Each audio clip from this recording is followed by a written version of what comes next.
Hello, welcome back. Welcome to this roundtable on the guitar and technology and innovation. You don't need me to tell you that the previous few decades have seen enormous leaps forward in technologies generally, and these have had a real impact on all aspects of music making and consumption. Faster, cheaper computers, the rise of the internet, and so on have led to a huge growth of products aimed at musicians and guitarists in particular.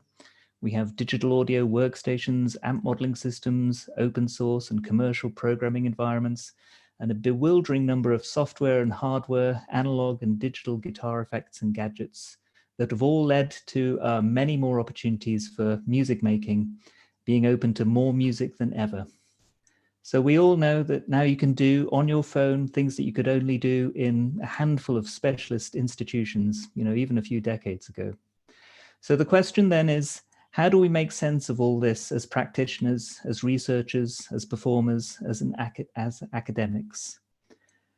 So there are many areas we could cover over the next hour. We could talk about technology. We could talk about technology with music and education, technology as a compositional tool, technology as a performance tool.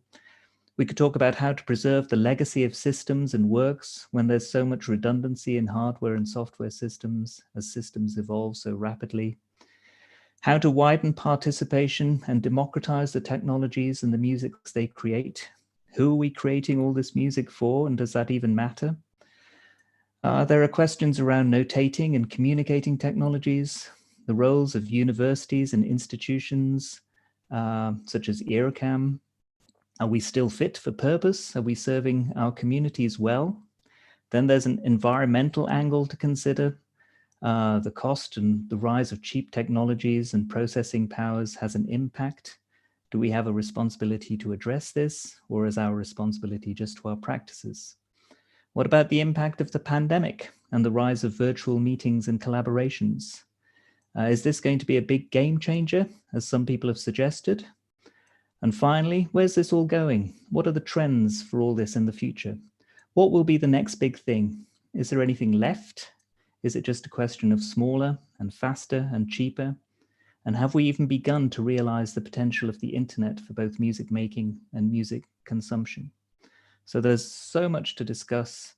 And perhaps I could start by just asking each of you to talk a little bit about your various approaches to the guitar and its relationship to technology and innovation. And just consider if you have any preferred methods of working, any systems you prefer to use. Just, discuss your philosophy generally concerning the relationships of the guitar to technology and innovation. Maybe I could come to Kobe first. Hi, yes. Hello, everybody. That's a lot of stuff to cover, indeed. I guess for me, the important aspect, function of using technology is that it always serves the music and that it doesn't become a means in itself. So I've always used technology to achieve a certain musical goal or result.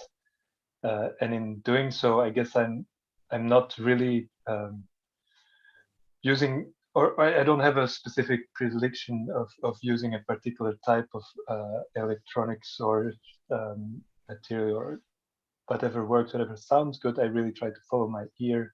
So I know there's definitely in the guitar community sort of a big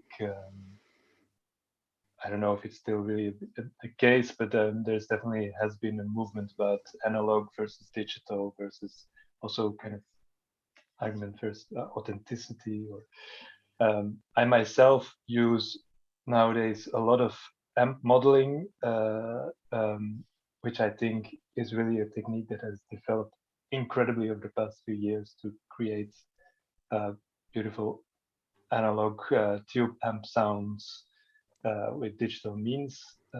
I use that definitely as a tool, as a practical tool.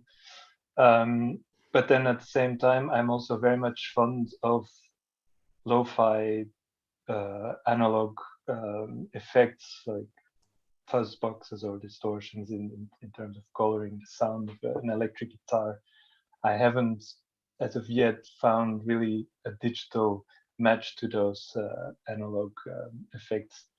And then in terms of, I guess for me, it's the like what you were describing, the array of possibilities is so large, has become so huge that I tend to also follow Brian Eno's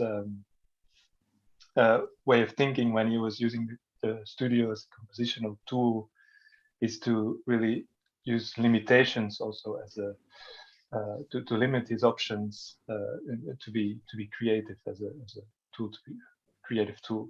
So it's one has to be, at least I try to be very aware also the fact that you can easily get lost in all these possibilities, and to try to also set some limits or into what you want to achieve, and have clear goals, and not necessarily get lost in all of the possibilities, get the newest. It's not always necessary to get the newest software, the newest stuff to make things work. You can really achieve a lot with just a few, I don't know, analog devices and a guitar. Or so yeah, that's briefly my relation to electronics. I'm very much open to any kind of use of it, as long as it serves my artistic needs.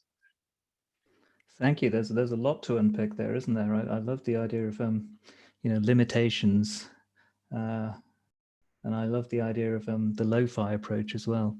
I'm just going to go around my screen, as I can see you on my Zoom here, if you're wondering the order I'm using to pick you out in. So I think Duncan is next on my screen. Would you like to talk a little bit about your background, your approach to technology and innovation with the guitar and so on? Yes, I will. I'm just trying to write down a few things that have come into my head since the initial listing that you gave there, Mark, which I could think we could probably go on for hours with that. Yeah, okay. So so me, I came from a musical kind of background, just out of interest in wanting to be on stage with a guitar. I guess like many of us, and reality kicks in, and I realize I need to do what then was termed a proper degree. That's not to say anything else isn't proper at all, but so studying electrical and electronic engineering meant that I had to kind of I don't know, think about electronics in such a way that I could relate that to my interests, which was in music. So so coming to sort of my career in music production was previously from working as a sound engineer for Chrysalis Music in the 80s. So working with quite a lot of musicians, a lot seeking to try and get to their own sound, obviously, in the studio, and many guitarists, and I recall this, speaking to me as a sound engineer, saying, can you get me a big guitar sound? I want a big guitar sound. And they would, give me little excerpts from their favorite records where there would be a particular part that they were very interested in reproducing. So it was kind of at that point that I thought, well, okay, there's something interesting here in terms of how do we exploit some of this technology to get as certainly interesting guitar sounds, but it was particularly because they wanted a big guitar sound. So as I then got into teaching later on at the University of Derby, and my colleague Bruce Wiggins, who did the presentation with, Bruce was actually a student in the early days of the music technology course at Derby, and he went on to look at the development of ambisonic systems, and he did some I think unique work for his PhD. It seemed to me there was then a connection between what I'd got guitarists saying to me from my previous work at Chrysalis wanting a big guitar sound and thinking, okay, well, we've got an ambisonic system here. Let's somehow put the two together and make it, you know, some kind of symbiosis between those two ideas.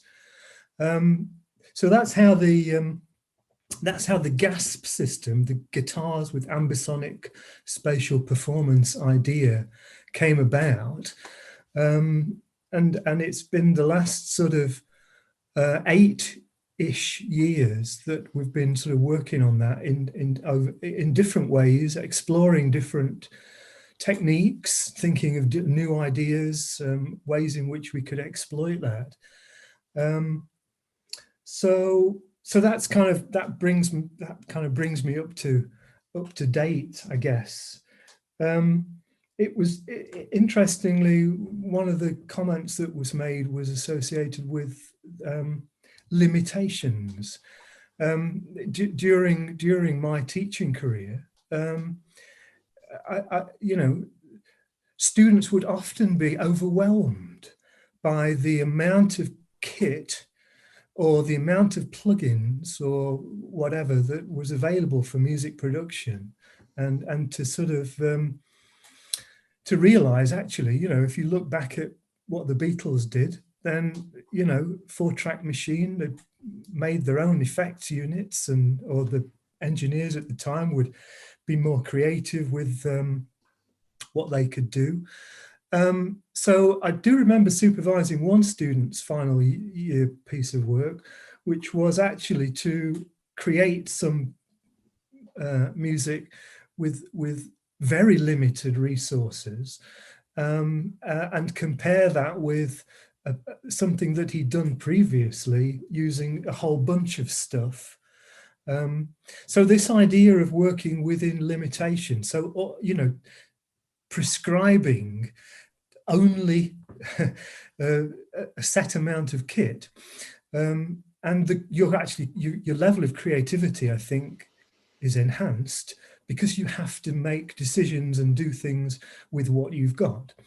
And an example of that is what we've built into the GASP system, where rather than say with the amount of timbres available, with the amount of, well, okay, let's just go back a little bit. Stop me, please, Mark, if I'm going on a little too long.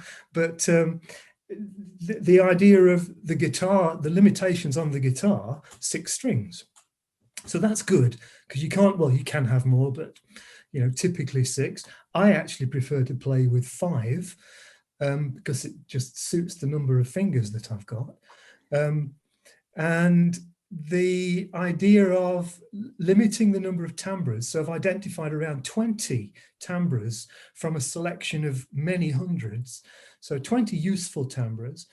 We've worked on around 20 spatialization algorithms, so that, you know, if you then sort of do some simple math calculations of the permutations of, you know, timbres and spatializations, strings, etc., then it's still a huge number, but you are restricting yourself to a certain amount of limitations.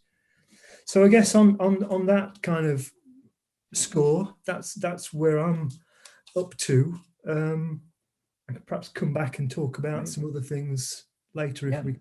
Fantastic. Thank you very much for that. I again, the limitations idea is interesting, isn't it? I know I work for a university. We have, you know, you can open Pro Tools up, you can go to the inserts, you can open the compressors, and there's about, you know, 60 different compressors available to you. And I've, you know, I only ever open the same one. So, you know, interesting stuff, isn't it? So I'm going to continue going around my screen here so I can see you. Seth, would you like to talk a little bit about your background and your approach to technology and innovation? Yeah. See where to start. Per coincidence, thought I would plug a book that I have on my night table, which was published last year. I don't know if people know this, by Tor Magnusson. It's really fantastic discourse on technology and material, and an interesting traversal of 20th and 21st century music.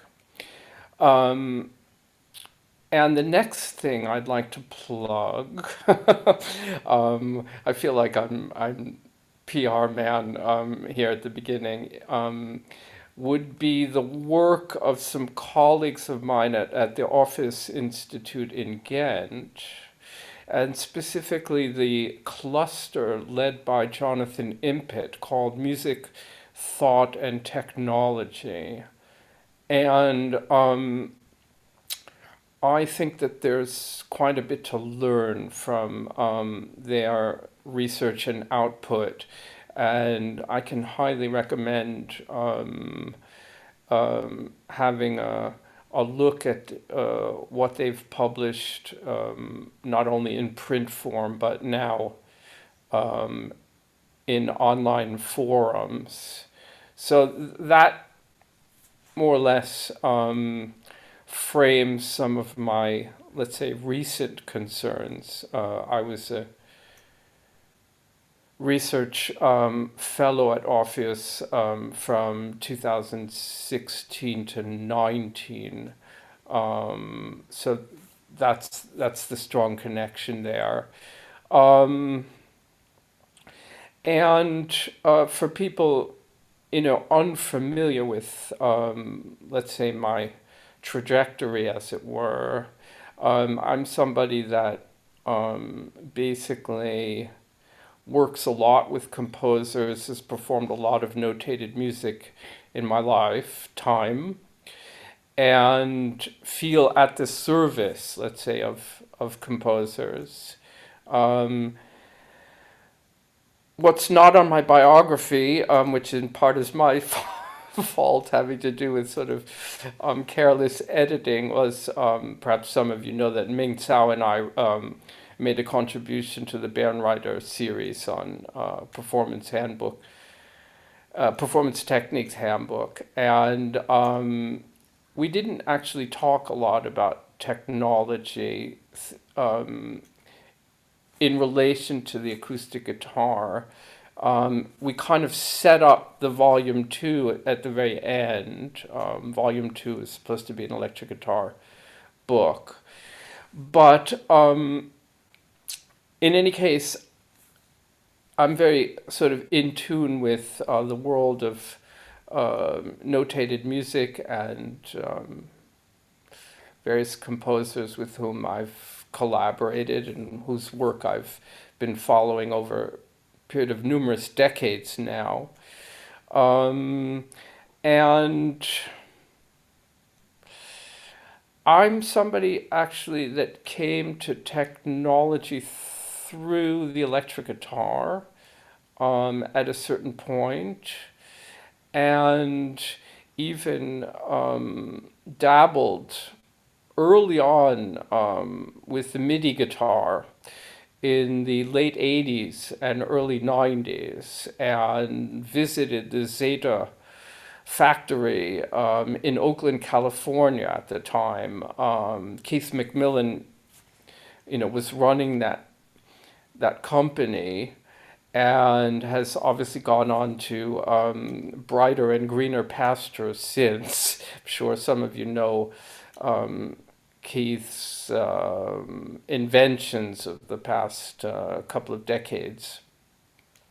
In any case, I was always very much open to exploring various ways to kind of move this thing forward, whatever this thing actually is. And I mean, at the time, I really saw myself as somebody that was very interested in new art music, and somebody that was closely working with and collaborating with composers.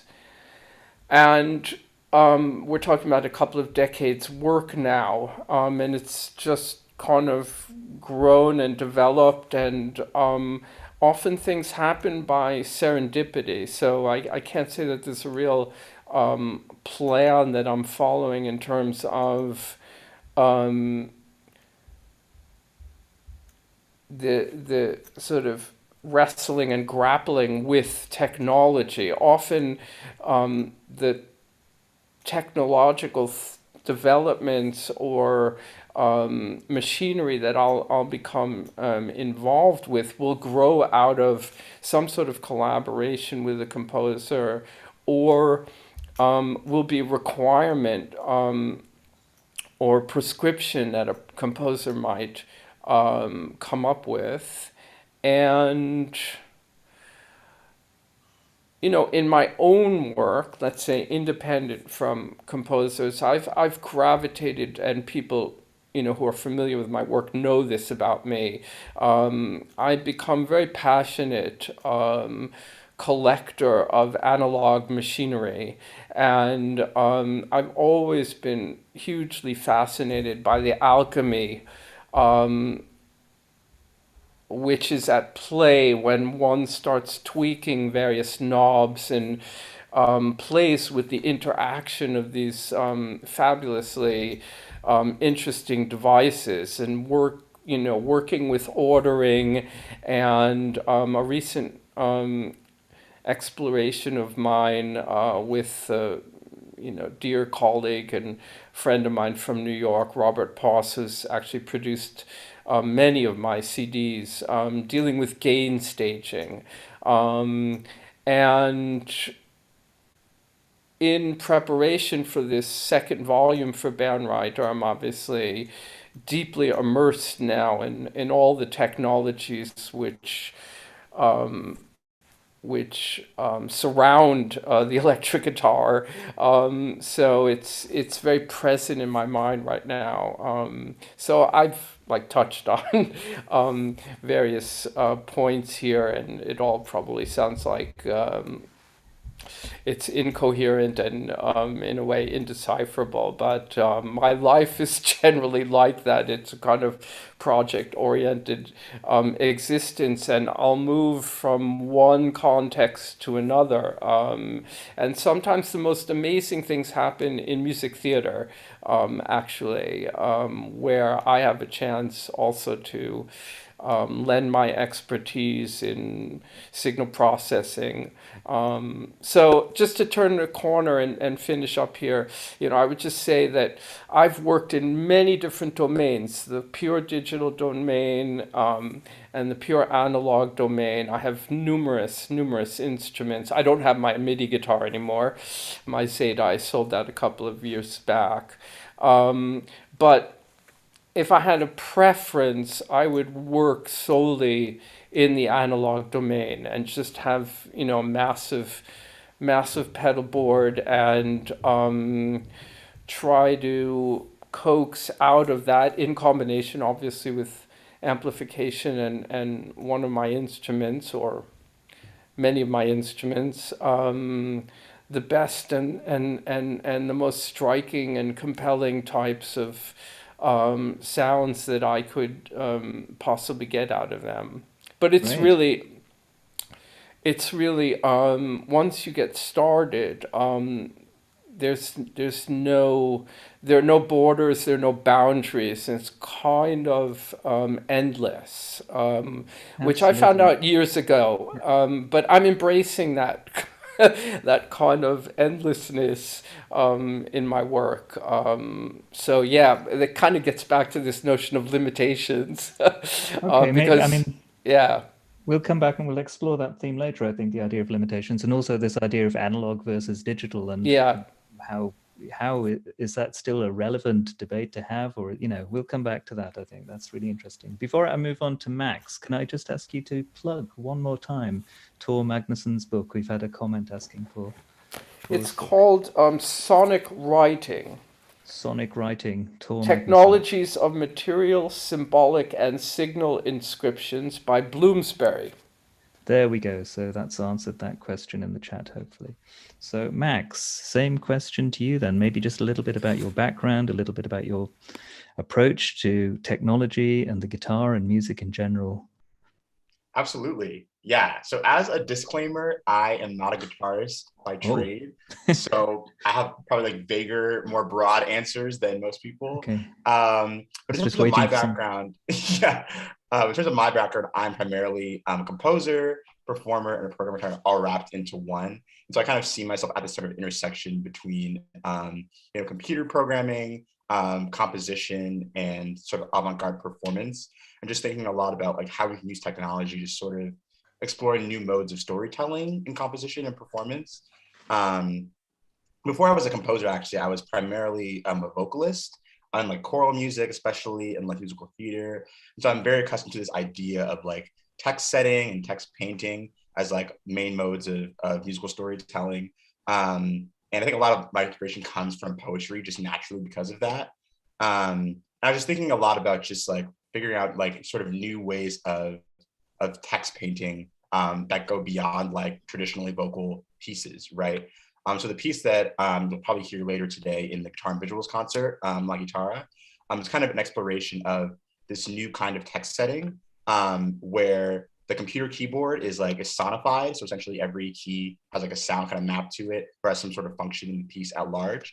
And there's like a typist who's literally typing the poem during the piece. So you really see it projected onto the screen as it's happening. And the text itself is drawn from a poem called La Guitarra by Federico Garcia Lorca. And it is pretty repetitive in its structure. There's kind of this reoccurring motif, if you will, of this guitar that is weeping, and that the weeping is like constant and impossible to stop. And so I kind of wanted to sort of resemble that with sort of a musical motif. And so the melody of the guitar line, kind of the contour of it is kind of like a sigh almost. It has sort of like longing contour in it. And that gesture is kind of recontextualized throughout the piece in different sections. And so you sort of see like the text as it's being typed, projected onto the screen, sort of evolve alongside this gesture that's being also evolving during the piece. So I think it's just like kind of one example of just like how I see technology as a way to just tell stories in new kinds of ways and just think about new modes of sort of interactivity between technology and performers. Again, I'm not a guitarist, so that's like a more limited view than I'm sure the rest of the panel, but I hope that gives some helpful perspective. That's great. I'm intrigued by how you map the sounds on the keyboard to the sounds that we hear and how you relate that to the poem. Maybe we'll come back to that. That's, yeah. There's a lot we can talk about there. Amy, same question for you. Philosophy, background. Well, I am a guitarist and I've written pieces for guitar and tape, but these days, for the last 3 or 4 years, I've been mostly working in augmented reality. And I wanted to sort of touch on what some people have said here in the panel already, particularly Kobe, when he mentioned that technology is just a tool to make art. It's not, it should not and never be the primary focus of the work. And I would agree with that greatly, especially in the context of augmented reality. It's such a new technology that it's not able necessarily to translate the ideas that we may have for it yet, but that's coming soon. In particular, you know, the ideas that I'm working with in relationship to guitar and augmented reality is what's called extended instruments. So they're instruments that can be played in the real world and the virtual world simultaneously. So one of the advantages to augmented reality is that you can have gestural control. So you can control the digital objects with your hands. And of course, that makes perfect sense for guitars as well. And the other thing I wanted to touch on with augmented reality is what you said, Mark, about sort of the democratization of technology. And Duncan touched on it too, that the sheer number of technological possibilities that exist today. The one thing I wanted to mention was that the education of technology is also being much more democratized than it used to be. For example, with augmented reality, you can't go to a school and learn it. You can't, you know, find a teacher and learn it. All the information is available online, primarily through YouTube.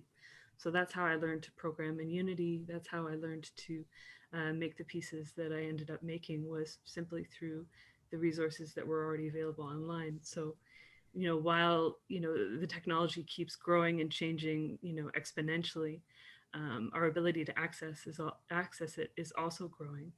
And although some technologies are, of course, much more difficult to obtain, like it's very expensive to get a VR system, things like augmented reality are actually, pretty reasonable. You can get gesture-controlled AR through your phone, and Unity is a free program that you can learn for free as well. So there's advantages and disadvantages to that. So that's what I would say.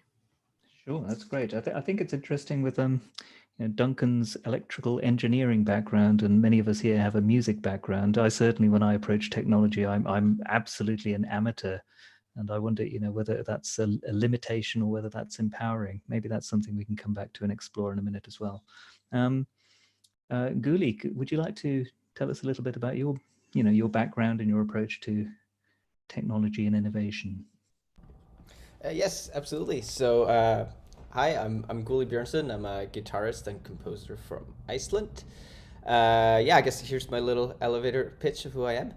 So I'm interested in exploring ways of integrating acoustic instruments, live electronics, and visuals in a kind of immersive audiovisual music. To realize most of my compositions, I like to create my own computer programs in a software called Max. They're usually called patches. And as a consequence, computers, well, laptops in particular, due to their portability, and computer programs are like essential to my composition and composition progress.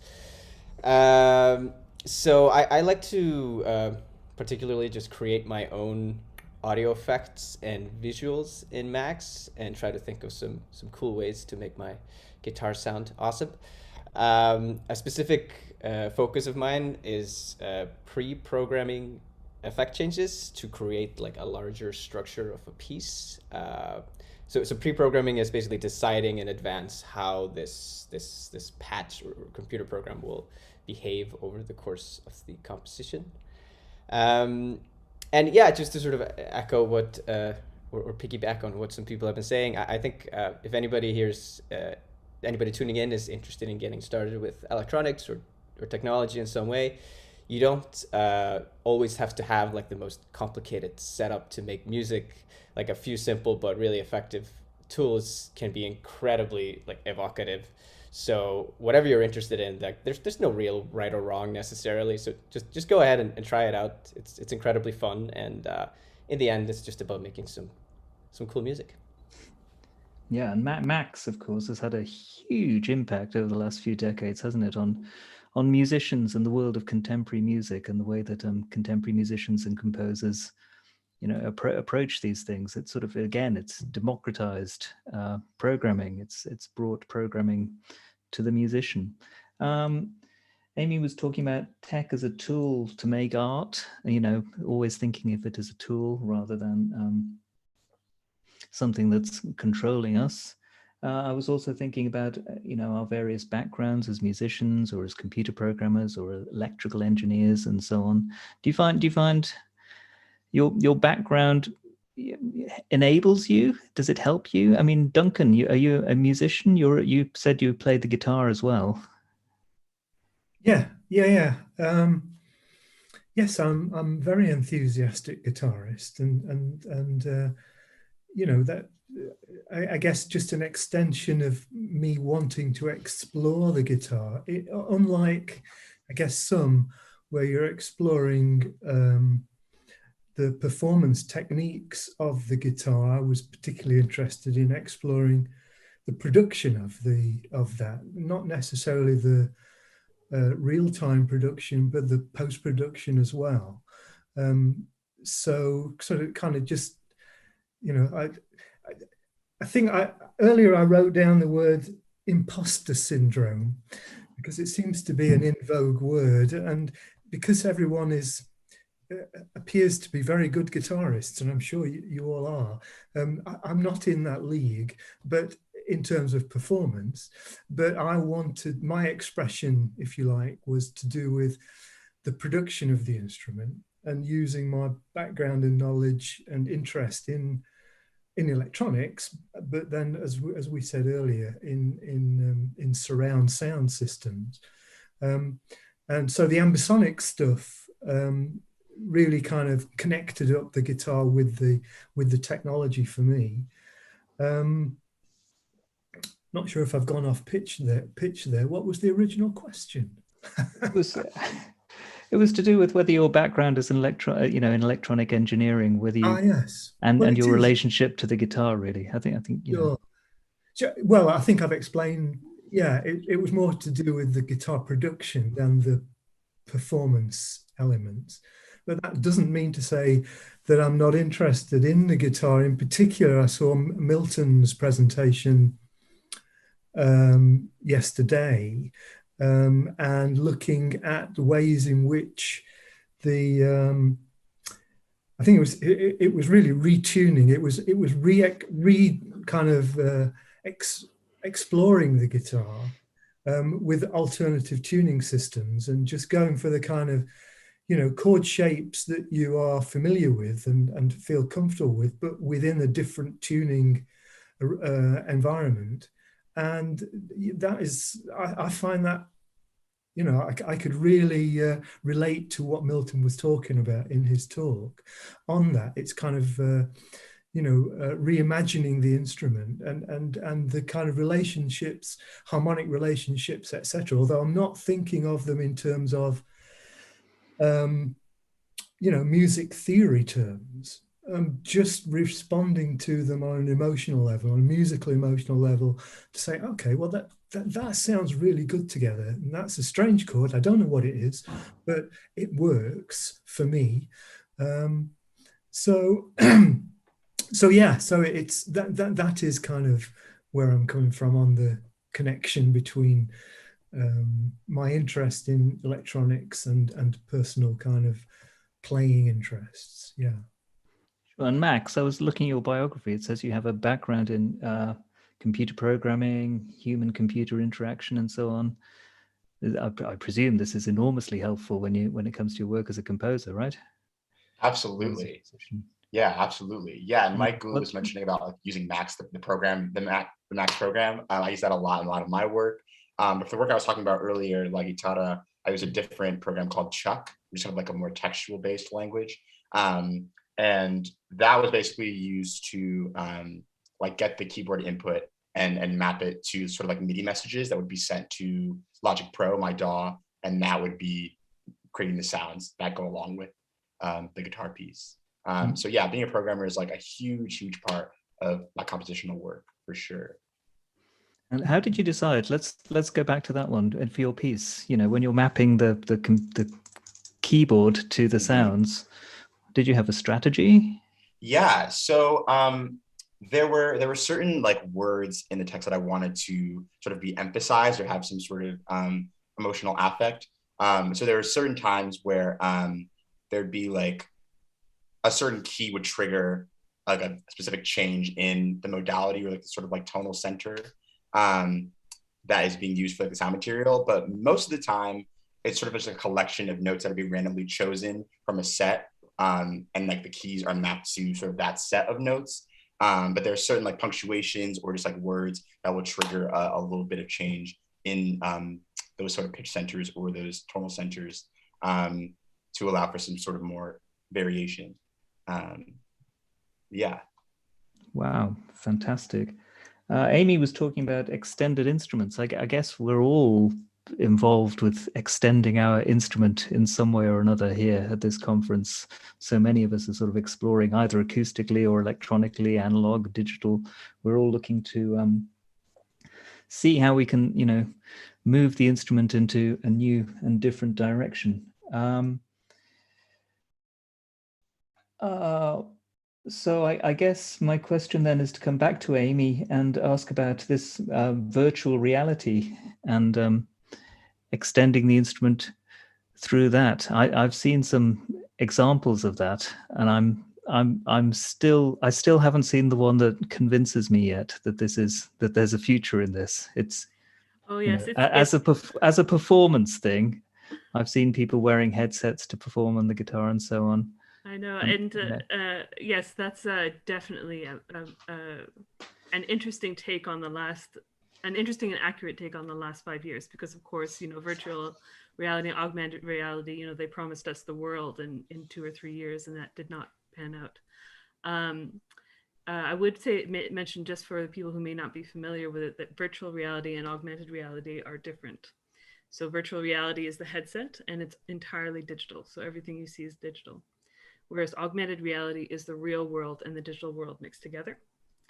So for example, augmented reality installation would have a digital object that you would view on the screen of your phone or through a headset with a clear visor. And so you would see the objects interacting with the real world ones. But they would still be three-dimensional.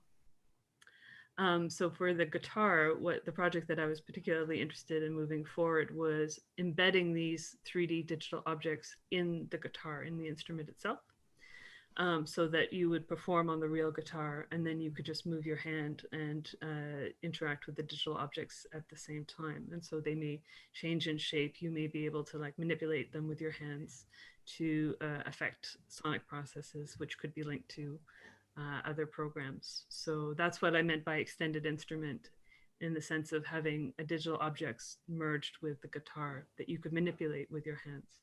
Okay. Yeah. There's so much potential there, isn't there? There's almost too much potential. But there, even though the progress has been far slower than people were promised, I still believe that progress is being made. For example, the kind of hand gesture reactivity that you could only do with, say, a Meta headset 2 years ago, you can now do on your smartphone. The same sort of leap motion type manipulatability, and you can get individuated fingers as well. So it's getting there, but definitely slower than was initially promised. Kobe, I saw your set in the last couple of hours. Is this something a direction you'd be interested in going in, the augmented reality?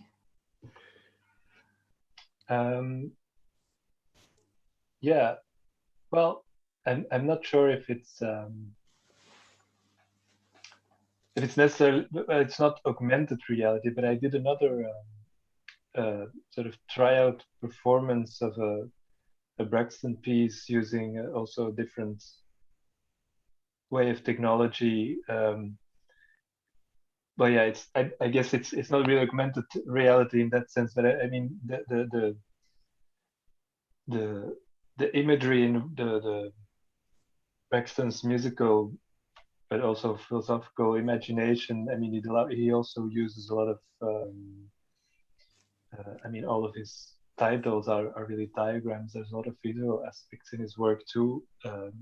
Also his operas. I mean, there's definitely a lot of possibilities to explore augmented reality as technique. But I guess I wanted to mention, maybe it's also a jump to another topic or discussion going from augmented reality, but the technology of, well, that what's come out of this pandemic is something we also explored.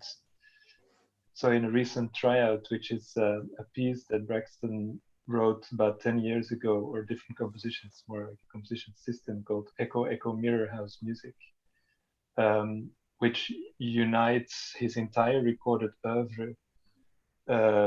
It's used as sort of an electronic collage where all of his pieces are used, and then the ensemble interacts with that using graphical scores.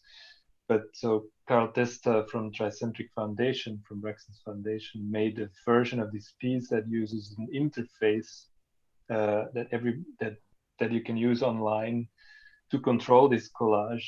And then we explored a version where I would be playing in Brussels with Carl in New Haven, using this collage and playing these graphic scores, and make a sort of a transatlantic version of this. And then we extended this to a group performance also. And here you could really imagine, people pitching in and using this software that Carl developed, that everybody, you can use it on your smartphone to join in and play this composition wherever you are on this planet. And this is sort of something, to come back to this imagery of Braxton's work, is that already back in the 80s, he was talking about having his pieces, his orchestral works performed by on different cities in the world, or even different planets, or he was thinking of it as like an intergalactic thing. And so anyway, this really is something now on a sort of global in a global situation has really become a possibility. You can connect with his music, with his work through these new technologies that have been so. This is absolutely true, isn't it? I think the pandemic has just accelerated everything forward in terms of, you know, online collaborations. You know, I mean, it goes without saying, doesn't it? A year ago, it was the domain of a few, you know, diehard people, and now it's everyone is doing it. Everybody is collaborating online in all sorts of different contexts. Do you think this is going to, you know, are we going to develop this further? Is there a big future in this, in terms of, you know, something is lost, isn't it? I think something is gained and something is lost. It's a very different experience when you're collaborating online. You know, I've was discussing my work with David Cotter earlier. I've been doing, you know, various online lectures like so many of us have, and there are definite advantages, but something is definitely lost as well, isn't it?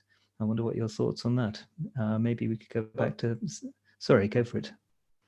Well, just a quick response to that is that when working on this piece I was just describing, we first did a version, so it was just me and Carl, and then with several musicians. We were supposed to do a performance with a group here in Belgium, but it got cancelled or postponed because of the second wave of or second lockdown here in Belgium.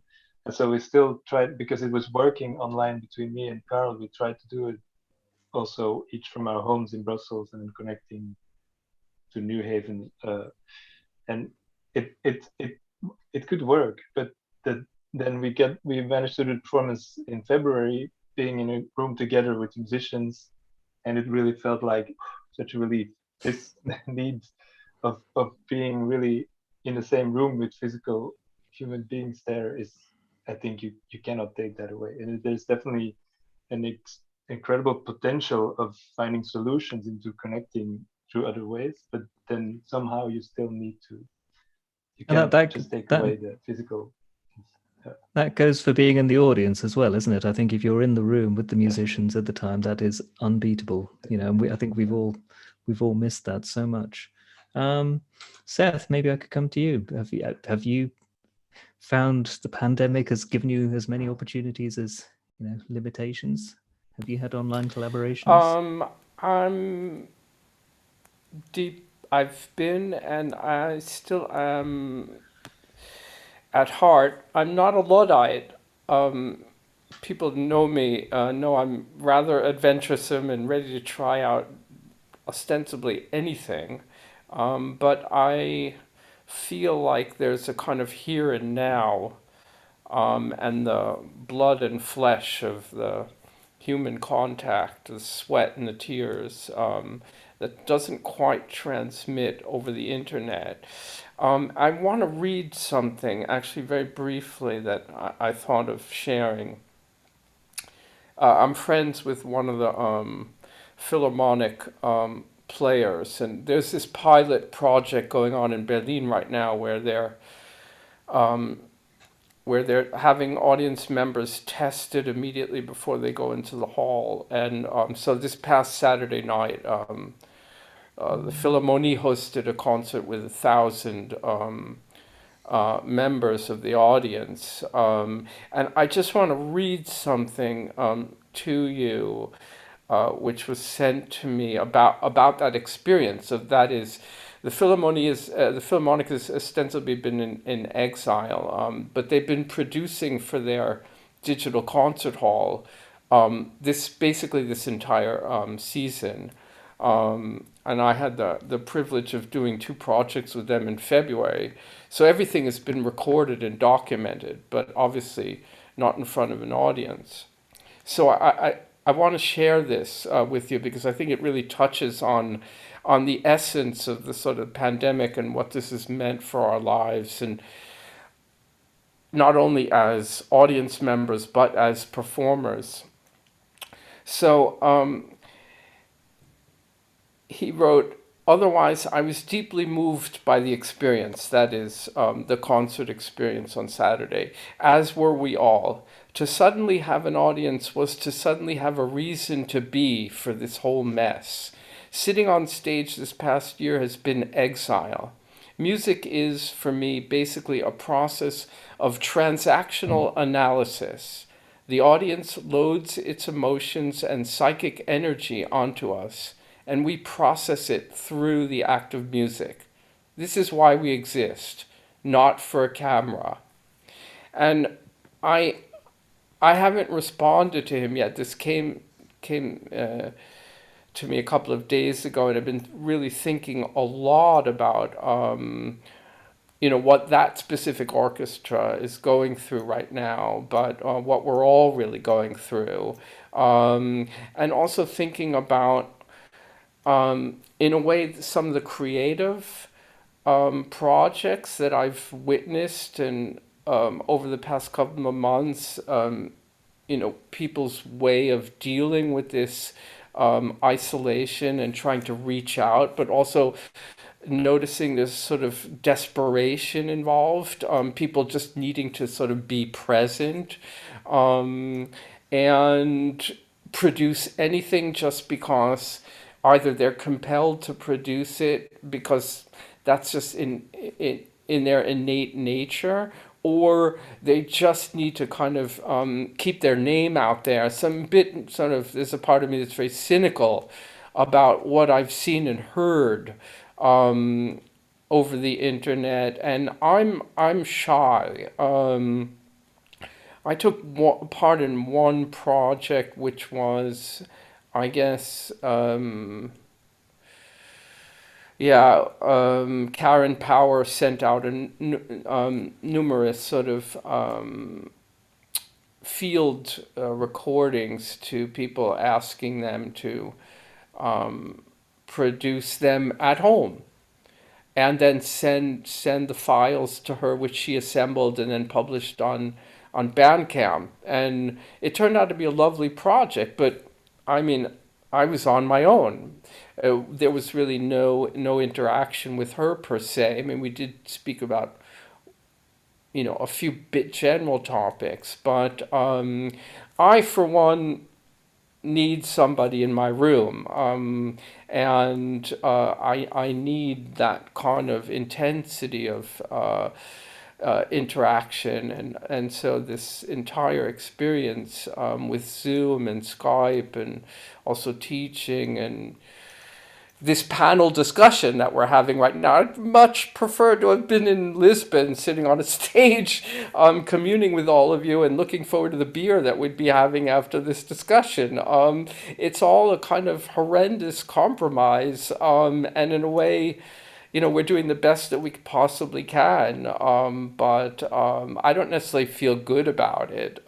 So that's my kind of disparate take on it. That's very many true words spoken there, especially about the beer. I miss the beer afterwards. I think that's where a lot of the hard work really happens, isn't it, in the bar afterwards? Well, actually, that's where some amazing things happen. I mean, if I look back on my so-called career, and project development and interaction, some of the most amazing discussions and collaborations emerge out of that kind of post-concert or post-conference social interaction. And we're all gonna sort of say goodbye to each other right now and maybe never see each other again if, who knows? In any case, I'll... Oh, I lost your sound there. Can you still hear me? Yes, I can. Excellent. Well, I think we're kind of heading towards the end of our hour now. So maybe to wrap this up, we could have a little think about the future and where we think things are going. This is an enormous question to which there is no easy answer, but I'm going to ask it anyway because it's late and I'm feeling brave. So maybe, and Guli, maybe I'll come to you. Where do you think this is all going? Where is technology moving at the moment? Do you think the internet has got more to offer? What are your thoughts? There's just like probably an unimaginable potential there. I mean, I think especially like I was looking at this clip that Amy sent in. That's amazing. Just creating like AR instruments that you can just interact with. It's unbelievably cool. But I had a talk with with a Lyft driver very recently, and he was a university teacher, and he's going to this module like just permanently, where like he only teaches in class like once every 2 weeks, and this is like in response to the pandemic. And I think perhaps this moment in time that we're in right now, this pandemic, there's going to be this like pre-COVID, post-COVID. I think there's going to be so much more interest in this virtual collaboration in the next couple of years. It'll be really interesting where it goes. I for one am like really open to see what happens, but I definitely miss, though, especially in terms of collaborating with other musicians in a space and being able to hear sounds and try out. I find that so tricky virtually, and I think that will never quite be replaced moving forward. But yeah, I'll hand it over to somebody else. Yeah, Amy, any final thoughts as we move towards the end? Where is all this going? I have no idea, actually, but what I wanted to say was what I'm most interested in is seeing the kinds of technology that will develop that we could never even conceive of in this panel. Because that's going to happen. So at some point there's going to be a technology that emerges that we could never even have imagined, and also that the artistic possibilities for that are also sort of a little bit beyond our ability to imagine or understand. So that's what I would be excited for. I think that's inevitable, isn't it? There's bound to be, of course, that's the history of technology. Duncan, any final thoughts? Where do you think this is all going? What are the next big trends? Are you muted, Duncan? Yeah. I couldn't find the mouse. Where are we going? Goodness me. Long term, I've no idea. Medium term, of course, you would expect me to say this. It's involved with immersive sound. So immersive sound can be in a real theatre, or it can be virtual sound. But nevertheless, it will be immersive. And so we will start to have a new aesthetic in terms of appreciation as to what the parameters are and how useful they can, in terms of auditory perception, how useful they can be to musicians and music producers. So I think that's my take, but you would expect me to say that. So thank you for giving me the opportunity. Absolutely. I'm sure you're right. Max, do you have any final thoughts? And any, where do you think it's going? What are the trends? Yeah, it's a big question. It's hard to say what I think the trends will be, but I will say, just reflecting on COVID virtual performances and things like that, I definitely have noticed, for me, some very interesting, I don't want to say advantages to virtual performances, but some very just interesting takeaways. So for example, I feel like one thing I've noticed a lot with virtual performances is just I feel like the intimacy you can get from an online performance is just very different. Like the idea of using your camera as your main performance interaction, and just thinking about how to explore the camera as a means of performance. So I'm working on this piece actually right now around surveillance of bodies, and just thinking about the camera and subverting the camera's gaze, so to speak. And you can get a lot of intimacy from a camera that you necessarily couldn't get sitting in a concert hall watching a performer, right? And so I think that is sort of one aspect that I've sort of seen just looking at online performances, and just the potential of cameras and just webcams and internet performances in general. I also think that for me, I personally love the more audience interactive aspects of virtual performance, being able to see people's comments and watch people sort of interact within the comment section together. And so I can also envision sort of more pieces centered around audience interactive pieces, both in a virtual or a physical space, and see that as sort of a path forward as well. I think just in general, the potential for collaboration, I think too, in a virtual setting is unlimited. I can have a collaborate across multiple continents and be able to get data from them, from sensors or whatever, and like be able to use that on my end for a piece, you know? And so I think even though like nothing for me can like compare to like an in-person live performance, I think there are a lot of potential areas just in the virtual vein itself that I think provide just interesting paths forward, just in general. So that'd be my, I guess, final thoughts on that. Okay, great. I think we're coming to the end of our time now, so I'm going to have to wrap this up. I think we've touched on some interesting things here today. There's so much more we could explore with this. I hope we get the opportunity to meet again, in person in the bar in Lisbon with a beer, and see where this can take us. But that's fascinating stuff. Thank you, everybody. Thank you for your contributions, and let's hope we meet again in person very soon. Thank you.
Finds my work. What if I fail somewhere? What if there's a student I can find poorly? What if there's a class I teach badly? What if there's a place I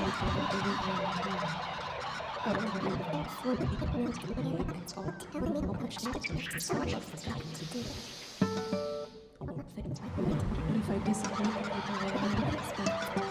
What if today is the day that someone finally decides they're giving up on me? What if what I do today, the decisions I make today, take me down a path I don't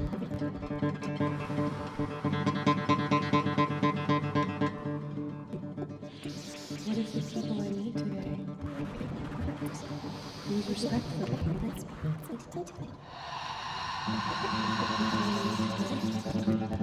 Wish I were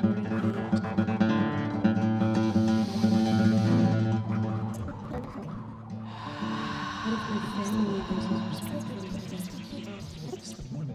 What if my family feels hurt by me today?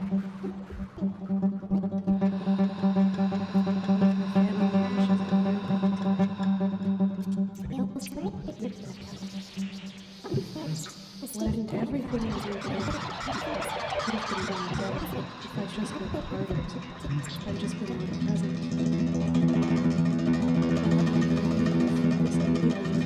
Done everything better today, enjoyed everything today. Everyone in my life has figured it out, they just haven't figured it out. What if I don't move my body today? I gotta move my body today. I don't fix everything. I just get moody. If I can be more confident, that'll fix everything. If I can be more present or in the moment, that'll fix everything. If I can say, who cares what's in my hands, that'll fix everything. I just don't know what I need to be focusing on. There's so much I want to do, so much I want to do, but I don't. I just want to stay in the present. I just want to stay where I feel safe, stay where I know I won't be disappointed, or at least I won't find out that I'm disappointed. Can I just stay there?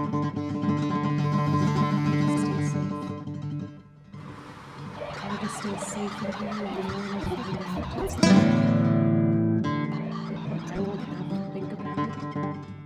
Can't I just stay there?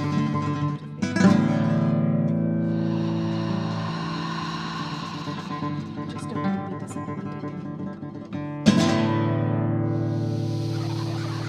I just don't want to disappoint myself.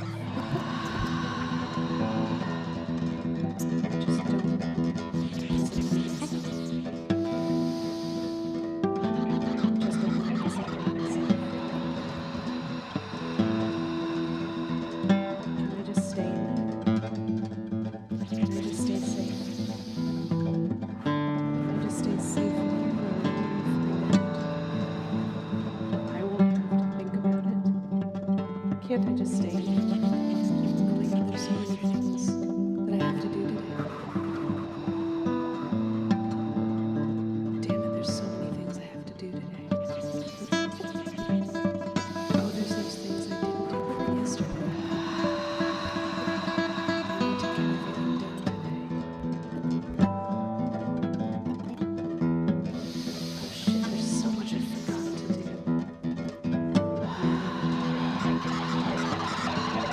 What if there are 40 emails in my inbox all telling me all the things I forgot? All the things I need to do.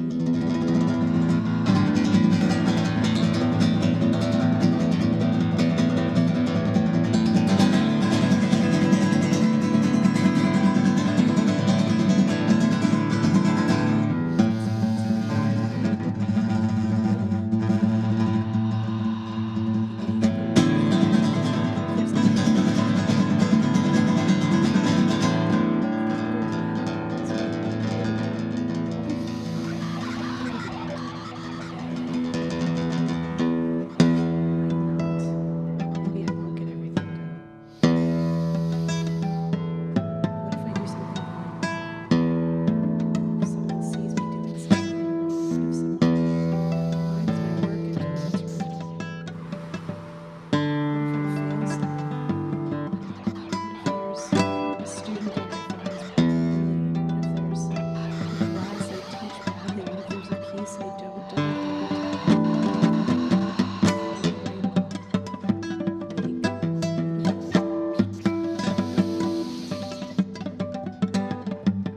What if I disappoint the people I love? What if today is the day that someone finally decides they're giving up on me? What if what I do today, the decisions I make today, take me down a path I don't want?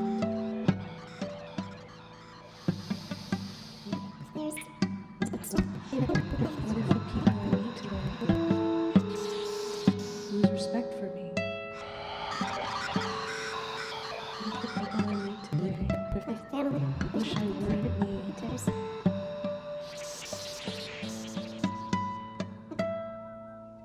Aside from family losing respect for me, if my family doesn't vote for me today, I just want to be present. and if my family wishes I weren't me today,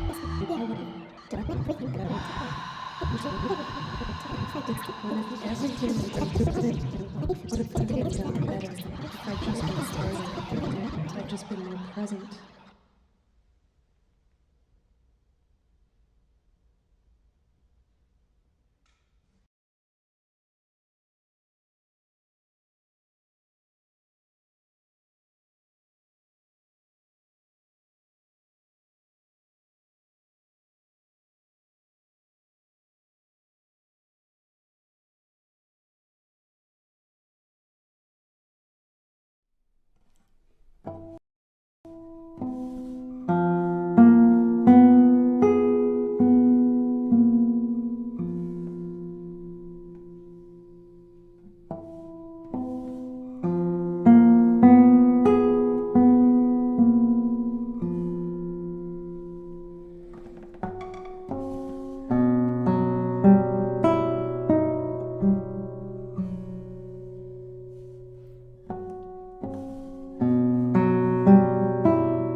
Okay, hi. I'm Daniela and I'm the composer of the next piece. It will be shown and set is the performer of the piece. We are going to show a video that we recorded last year in Berlin. And I want to spend a few minutes just introducing the piece, because I think it could be more interesting to understand a little bit the process behind. It has been funny for me to work on this piece because it's a piece that I wrote for myself at the beginning, because I had to perform in a gallery, and I thought, okay, which is an instrument that I can easily carry around. So maybe guitar, also it's fine, and it's also an instrument that it's quite common, so you can easily find a guitar around. So I decided to work with the microphone that I'm used to work in my research project, that are contact mics, and I use the guitar as a resonant surface, adding to transducer. So I would like to show briefly the set. I just share my my video, my screen. Sorry. So, oh wow. So here you can see Hidden Traces is the title of the piece, because I was keen to let sounds emerge from the guitar and from this resonant surface, and also because they're part of the material that I use are fragments of a radio program where you cannot understand voices, but the voices come through the guitar. So it's like they are kind of imprisoned in the guitar. So as you can see in the picture, there are two transducers placed on the surface of the guitar, and there's one piezo that is listening to, is listening to what is going on, and through this listening, it reacts to and provides information to the electronic processes. And the other piezo, which is in my hand, is used by the performer to do some actions on the surface of the guitar, on the strings, and so on. So I was really glad when almost 1 year after the composition of the piece, which was never actually composed because it was me performing it. So I just take a few, I just make a draft, a little sketch to remember the section of the piece and the action that I want to do, and then jump in, and I did a really a big value to the work that I've done and that we have done together. So maybe it's interesting just to that Seth can say something about the score that he gets, which is basically just a diagram and this kind of mapping of the control, the MIDI controller. And maybe it's interesting, Seth, if you say a few words about the challenging that you faced. Yeah, well, I think the first challenge was maneuvering and navigating in Super Collider. It wasn't the first time I've used Super Collider as an interactive software, but obviously there were a few moves that are essential to getting the piece going, and that took a bit of time and robbed me of a few nights of sleep here and there, just imagining the disasters that might occur if something had crashed during a performance or just prior to the performance. So there was that element. And then as we see on the screen here, I was dealing with a Korg Nano Control, which just happened to be in my possession anyway. And I approached this in terms of kind of wrestling with the various sort of elements that Daniela had set up, and was experimenting with each element separately and working with various, let's say, moves on the guitar, choreographic moves, to see how the patch would respond to specific actions. And I took the approach of sort of using one hand with sort of a bare hand. That is, what can I do with this bare hand in terms of eliciting noise or pitch, and that spectrum between noise and pitch. And on the other hand, having this piezo, which I then sort of explored in terms of, well, this is kind of like a plectrum. And then kind of navigated through the steps and kind of assembled it bit by bit. Of course, trying to work on elegant transitions between the various so-called sections.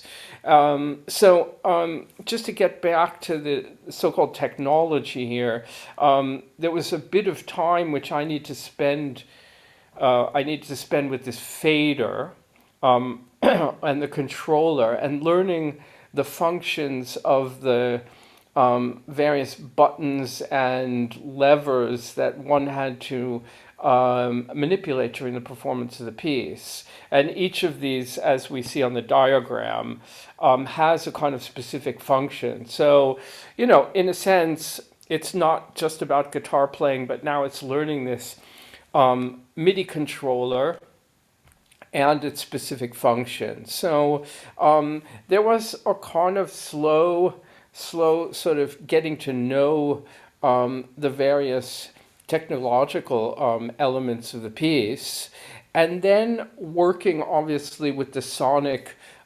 results. That is, my actions and then the reactions of Super Collider. And after a while, I started to become more and more familiar with sort of action-reaction. That is, if I moved in a certain way or drew the piezo mic, let's say just, you know, across the string, or tapped with it gently in the headstock, how would that respond sonically? And I started to, you know, develop my own kind of sense of the sonic results as very much connected to the choreography. And the guitar was lying on the table, as we saw, and it's something that, you know, wasn't new for me really, but I, through my work, you know, have gotten to know, I think, fairly well, the sort of intimate little nooks and crannies of the guitar. And it was really nice to explore those in conjunction with the Super Collider patch. Did I leave anything out, Daniela? No, I would say that we can just send a video. Yeah. Thank you, Seth. Oh, right. We do.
The giver of all things,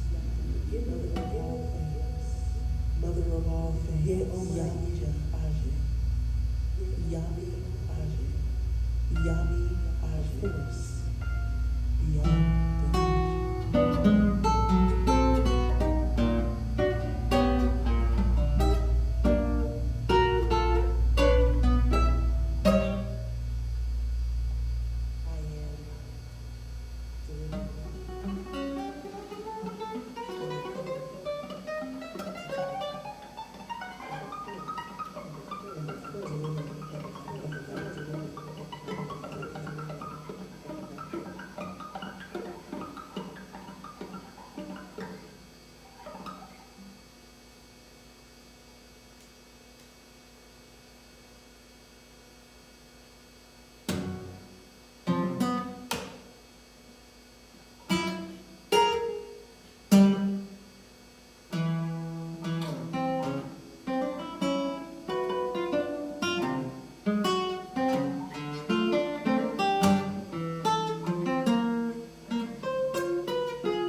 Tobias File, and Francesco Palmieri and person operating screen.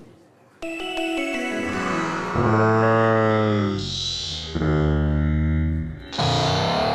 to Threadmaster 3000. You have completed the hardware test and are now ready to go. I'm counting you in. 1, 2, 3, 4. Ben Q. Lift your right hand and point the inside of your thread glove at the projector.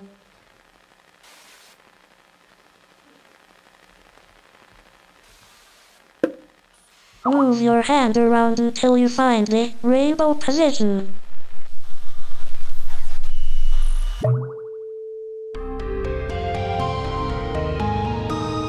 Beautiful. Now you can tune your guitar to A equals 440 Hertz.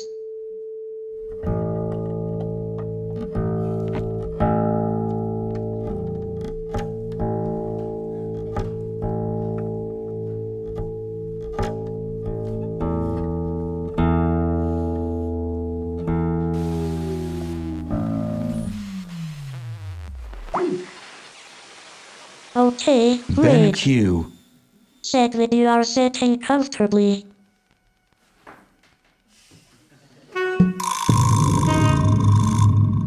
Ben Q.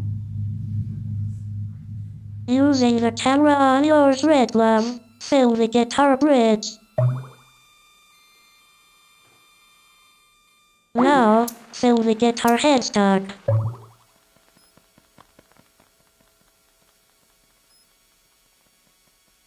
Now, fill inside your mouth.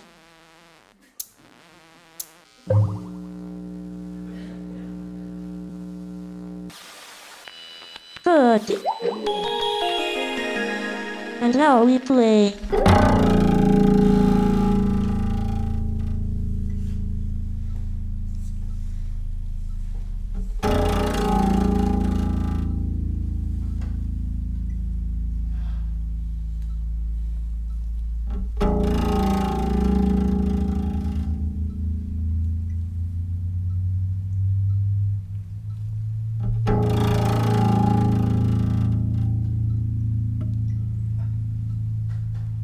Two strings.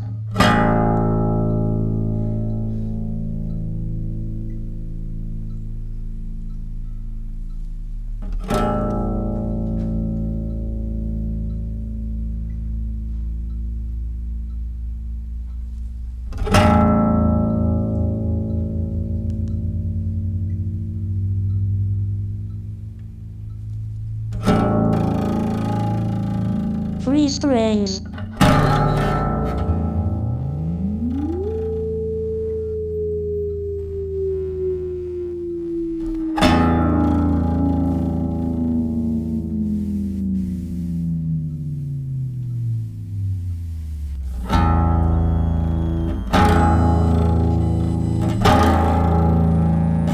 Ready, thread one.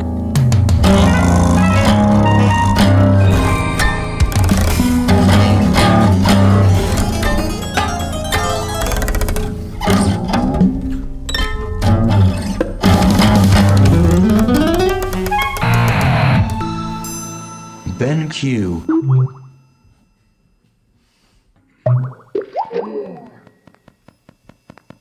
And now we play.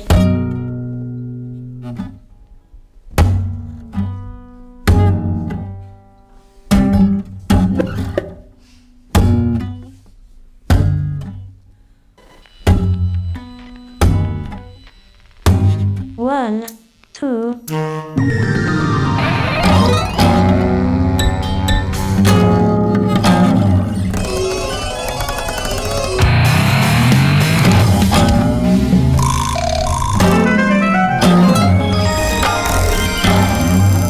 Ben Q.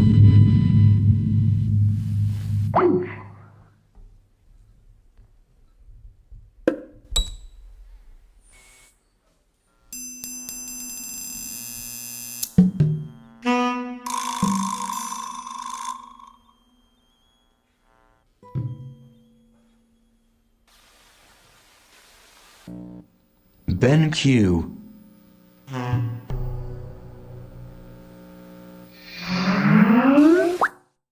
Life, it's utterly meaningless.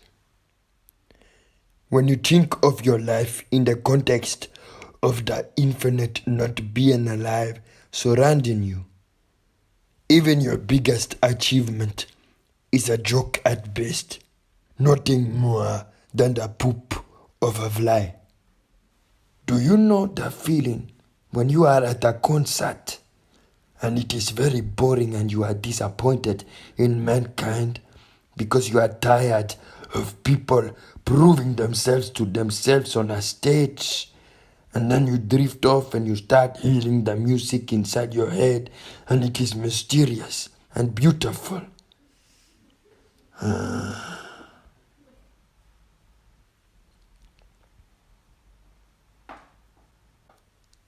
Don't you love the silence before the orchestra starts to play? Someone once told me the word concert originally meant singing together. I don't know why I wrote this music. Why the expensive guitar in the projection and the camera in the mouth? Why the huge screen and the voice saying Ben Q and then the bongo sample in the dark? Francesco has to endure 10 minutes on stage in this stupid mess that took forever to make. Why all these things that are trying to be versions of themselves, they are not. It is meaningless. We sometimes say we are making a sound, but in the big picture, there are greater forces at play.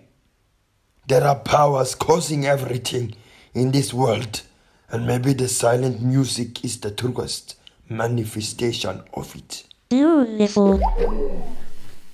Ben Q. Okay, we're having some glitches on your video. It's actually not planned, so I'll just check your cable and then we keep going.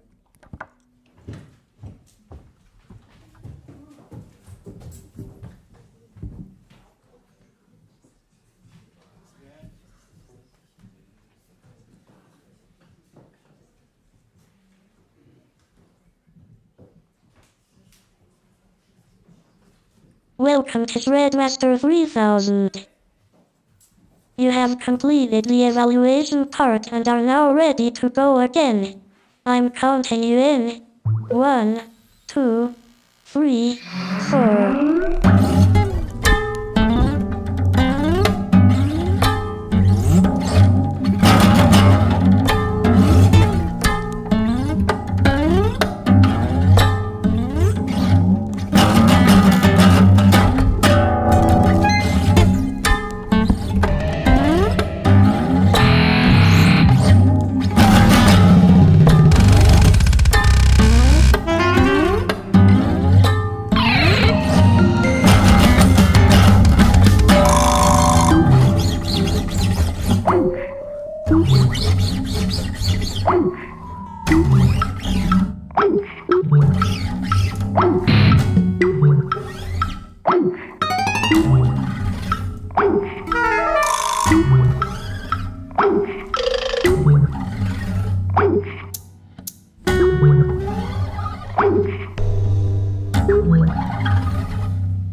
One, 2, 3, 4. Ben Q. Make a square.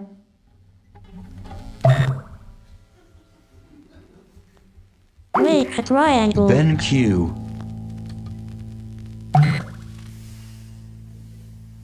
Make a random shape. Ben Q. Make a square.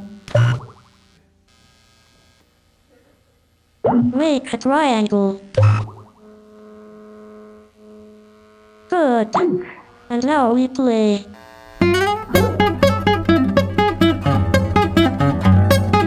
Faster.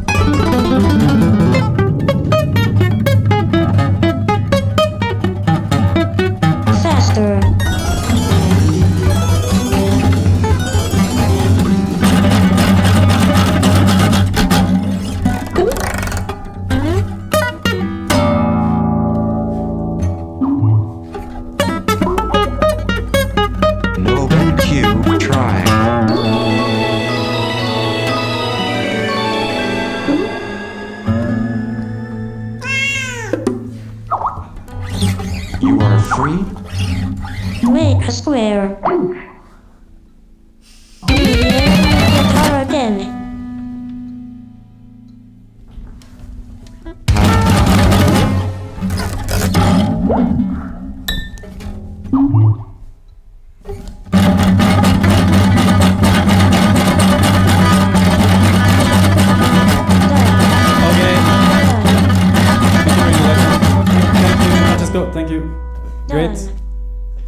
forget.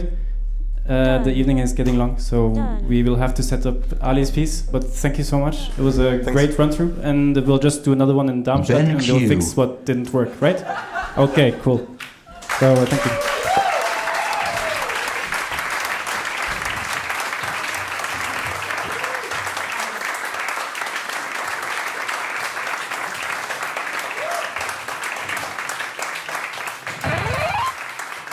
Acoustic guitar and Red Loves Francesco Calmieri composition to bias file.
et tu respires encore.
Un.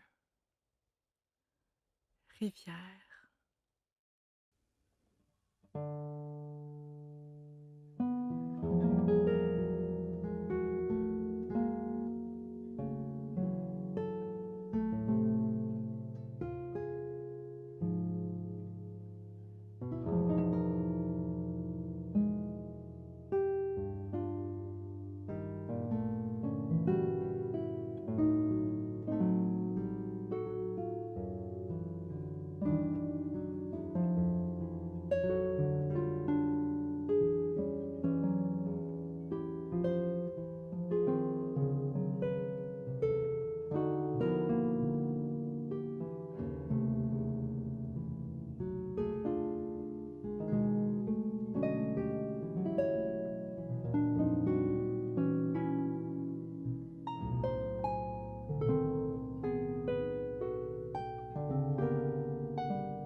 2. Roche, grande fugue.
Trois. Chanson pour M. Je ne pense pas que je les ai trouvés aujourd'hui assez. Si j'ai trouvé un maître dans la cage d'escalier et je les ai sauvés. Et je n'étais pas certaine de qui j'étais. Ils sont devenus de la vie d'escalier cagés, de sieste allées dans un bain qui selon un fait qualité.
Interlude.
Quatre. Nuit. 1. Il est 3h34 du matin. Mes pieds sont encore froids. Je me rapproche de toi. Ton corps est un peu plus froid que d'habitude, quoique assez chaud pour que mes pieds trouvent du réconfort à tracer la cartographie familière de tes jambes, la douce peau de tes pieds, le duvet sur tes tibias et tes cuisses, tes mollets sculptés. Les voitures et les sirènes hurlent doucement sur l'autoroute. Ma gorge brûle encore d'avoir vomi. Ton corps est plus froid que d'habitude. Lorsque je pense que ce sera la dernière nuit, je peux sentir la cicatrice sur le côté droit de mon ventre, comme la peau de l'océan, déchirée, grande ouverte, que tu dis. La marque rouge, juste à côté de mon nombril, l'endroit de l'ombilical, que tu dis. L'endroit où une nuit, J'ai vu les feuilles du chêne pousser comme des plumes cousues dans ma chair. C'est seulement après avoir arraché les plumes que j'ai vu la plaie violacée. Je t'ai demandé, qu'est-ce qui peut pousser sans eau? Qu'est-ce qui peut brûler sans jamais s'épuiser? Qu'est-ce qui peut languir, pleurer sans larmes? Qu'est-ce qui est plus grand qu'une maison? Qu'est-ce qui est plus rapide qu'une souris? Qu'est-ce qui est plus profond qu'un puits? Qu'est-ce qui est amer, plus amer que la bile? Une roche, l'amour, un cœur, une cheminée, un chat, la Torah, la mort. Tu as demandé, qu'est-ce que le désir? 5. Chant d'amour. Comme des espoirs,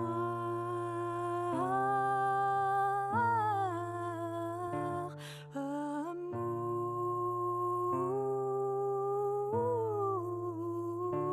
avarice,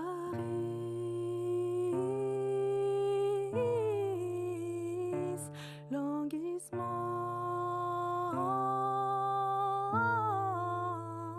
détermination.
Je veux de l'indépendance. Je veux des enfants. Je veux de la crème glacée. Je veux acheter.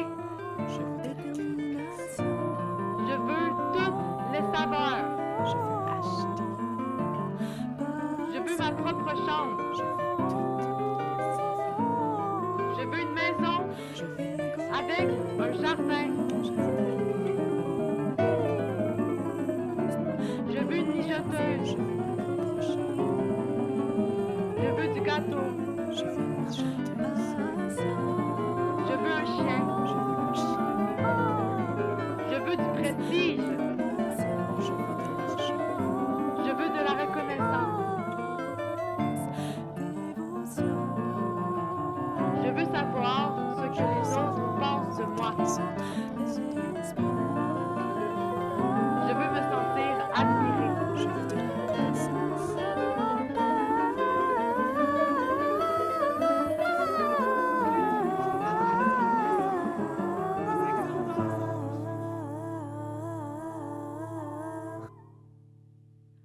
Je veux me sentir admirée. Je veux un Oscar. Je veux parler de moi toute la journée. Je veux de la reconnaissance. Je veux partir en voiture. Je veux me sentir amoureux. Je veux le monde. Je veux tout. Détermination. Je veux un chien. Je veux être un chien. Je veux te fourrer comme un chien. Je veux aller n'importe où je veux. Je veux être seul. Je veux tout. Je veux ça. Je veux un chien. Je veux être un chien. Je veux du sexe. Je veux ton regard. Je veux être à l'intérieur de toi. Je veux être seul. Je te veux à l'intérieur.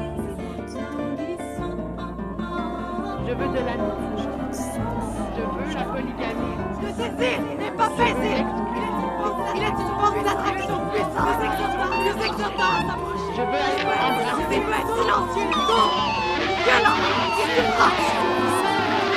Nous exhortons à s'approcher. Il peut être silencieux, sourd, ou violent et souffrant.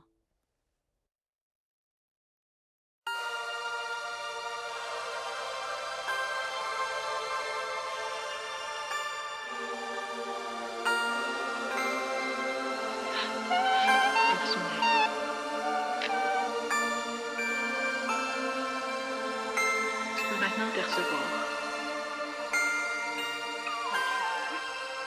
Je veux pouvoir marcher dans la rue, vêtu d'une robe, sans être dévisagé.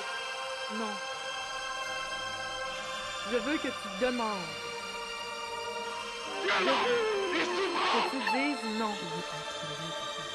Je veux être libre de dire non. Je veux dire oui et le ressentir. Je veux guérir. Je veux ressusciter les morts.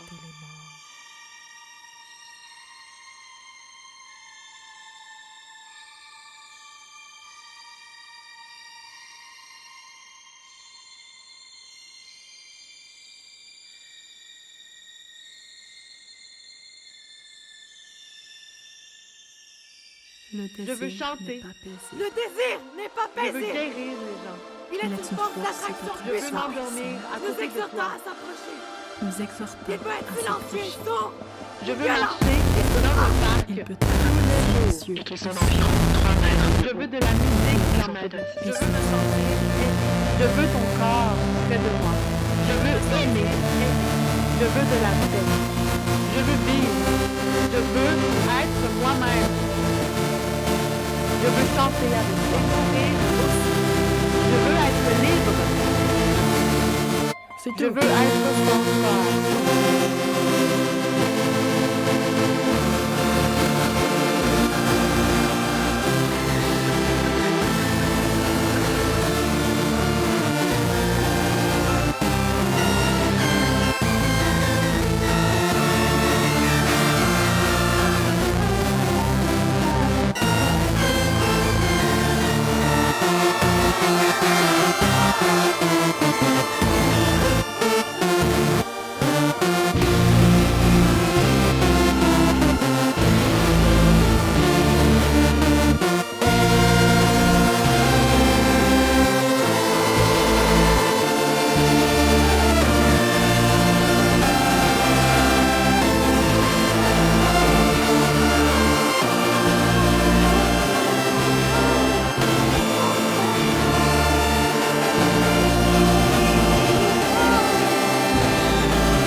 rivière.